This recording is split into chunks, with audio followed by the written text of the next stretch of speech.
Bloomberg Audio Studios. Podcasts, radio, news. Senator Cornyn, thanks so much for being with us, especially at this busy time. I am wondering, though, after all this is said and done, is Congress in the same situation 2 weeks from now? Well, it's entirely possible. Unfortunately, Chuck Schumer and President Trump negotiated a deal that provides for a 2-week extension so the House can then take up and pass the the Department of Homeland Security appropriations bill. But it sounds like Mr. Hakeem Jeffries, the leader and the Democrats in the House, are not going to cooperate. So we'll see whether the Speaker can pull a rabbit out of the hat and get the votes with just Republicans. Senator, though, don't both sides have the ability to cooperate, and shouldn't both sides be working together to get this done? Yes, that's the short answer. It's really, this is the basic functioning of government. It's pay the bills, keep the lights on, and it's unnecessary. And it is also an opportunity cost in the sense that we are using time that we could be doing other more important things for the American people. But unfortunately, this is where we are. Julie asks about the 2-week continuing resolution, Senator, because a lot of folks on Capitol Hill do not think there will be enough time there to craft some sort of agreement and put it in the form of legislation when it comes to new restrictions on ICE. And I'm wondering where your head is on some of the ideas that are out there. Democrats want agents to be unmasked, wear body cameras, no more warrantless raids, and additional training. Are you in favor of all four of those? Well, I'm always for seeing how we can improve current operations, and that includes ICE. And I believe Mr. Homan, who's now in charge up in Minnesota, in Minneapolis, has said the same thing. But I don't believe there is enough time to open this whole range of topics, nor do I think we should, because these are professional law enforcement officers. One of the main problems and what's happened in places like Minneapolis is these are sanctuary jurisdictions. They don't cooperate with law enforcement at the federal level. And so ICE has no alternative but to make these detentions in the general population. And of course, you have various instigators interrupting and interceding, sometimes with disastrous consequences. So I don't think, I think while certainly these institutional reforms are important, and I would support trying to make it better, this unfortunately is part of the same sort of strain of thought that gave us defund the police and abolish ICE. And I think we have to enforce the law, and that's what President Trump believes as well. Are you, just to be clear, open to demasking ICE agents when they're working in the field? I think that's an insult to ICE agents. We know that ICE agents are going to be targeted by some of these instigators. What I call really, they are essentially asking for anarchy, certainly chaos, because if we abandon the rule of law, that's all we have left. And so these ICE agents are being targeted by some of the anti-ICE instigators, and I think in some instances their identity should be protected. But this is just, to me, just a ridiculous request. Wow. Well, just to be clear, before we move on to some other issues here, Senator, following these two fatal shootings that we saw in Minneapolis, you don't feel any different about restrictions on ICE?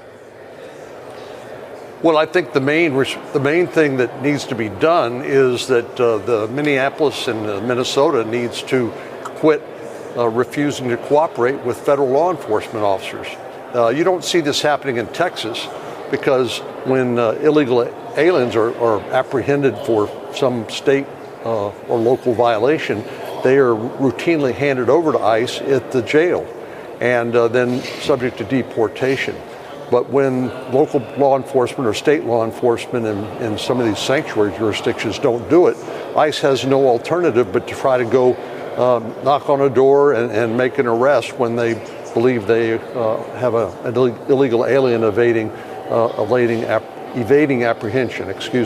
So I think, unfortunately, in both of these instances, these individuals did not cooperate with law enforcement, and unfortunately, when that happens, tragedies like this occur, which are regrettable.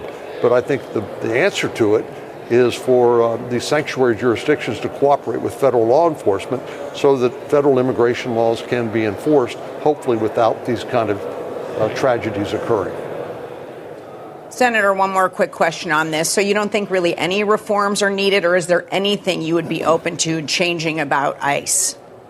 No, I didn't mean to suggest no reforms would be necessary, but I think, as Tom Homan said, and by the way, I think he's the right guy for the job, this has escalated totally out of control. And I think everybody realizes that, and it needs to de-escalate. And I think Mr. Homan has been the voice of a seasoned professional who has been applauded by Democrat administrations and Republican administrations to try to bring some order out of this chaos. But the simple answer is that while ICE may need to fine-tune some of its procedures in order to try to de-escalate and avoid conflict, that's a two-way street. And these sanctuary jurisdictions need to cooperate with law enforcement in the interest of de-escalating and avoiding some of these tragedies.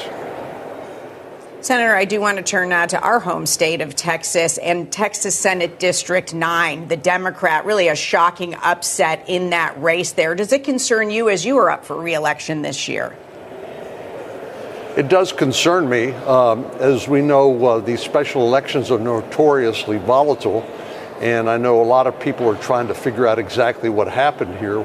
A district that President Trump won by 17 points, and then the Democrat won by a swing of to 16 points. And so a huge swing there. Some of it had to do with a small turnout. I think it was about 15% of registered voters. But the quality of the candidates and the nature of the campaigns also matter. And obviously what the candidates were, the Republican candidate was campaigning on was not something that was received well by the voters. So I think there's going to be more analysis to this, and there's a lot of different reasons why this could have occurred, but hopefully we'll learn the lessons from this disastrous outcome. What are your thoughts on nationalizing elections, Senator? The president was in an interview yesterday on Dan Bongino's show and said we should take over the voting in at least 15 places. The Republicans ought to nationalize the voting. Is that something you support? Well, there is one area where I do believe there should be a standard of voter identification. You're familiar with the SAVE Act, the Save America Act, yes, which I support. That is not a takeover of state-run elections, but what it does require at an irreducible minimum is that American citizens be allowed to vote, and anyone who can't produce the appropriate identification would not be allowed. And that's a matter of protecting the integrity of the ballot. But you do think states should continue to administer elections as per the Constitution? I do. But I do think that in those blue states, particularly where they don't have these same sort of integrity measures that we have in Texas and are in other states, that a requirement of proof of American citizenship and voter ID is something that is supported on a bipartisan basis. Makes a lot of sense. So that's why I support the Save America Act. Senator, before we let you go, we do want to touch on foreign affairs very quickly. What should happen next in Iran? Well, the president's got a very tough call here. Obviously, Iran is the #1 state sponsor of international terrorism, is responsible for most of the misery and mischief that's occurring in the Middle East, including the October 7th attack in Israel by Hamas, one of their proxies. They have, of course, been trying to develop nuclear weapons. They have long-range ballistic missiles that threaten our allies in the region. And the president, I know, is being presented with a range of options here. The real question, I think, Julie, is what comes next. If the supreme leader is deposed, usually what happens in these countries like Venezuela and Iran is they are virtual police states, and the leadership, the authoritarian leaders, basically kill all their competition, and they destroy the institutions that would be there once they are deposed. So this is going to be a hard decision by the president because there's no easy answer in Iran. Do you support another round of strikes then, Senator? Is it time to hit Tehran? Well, I think that is one of the things that the president, I'm sure, is being presented, because they have the Iranian Revolutionary Guard Corps and the Quds forces, it's called, which are their primary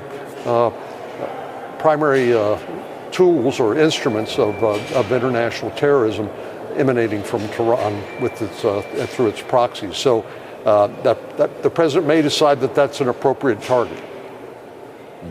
Senator, it's good to spend some time with you, and we appreciate the insights, as always, on Bloomberg. Republican Senator John Cornyn of Texas, thank you.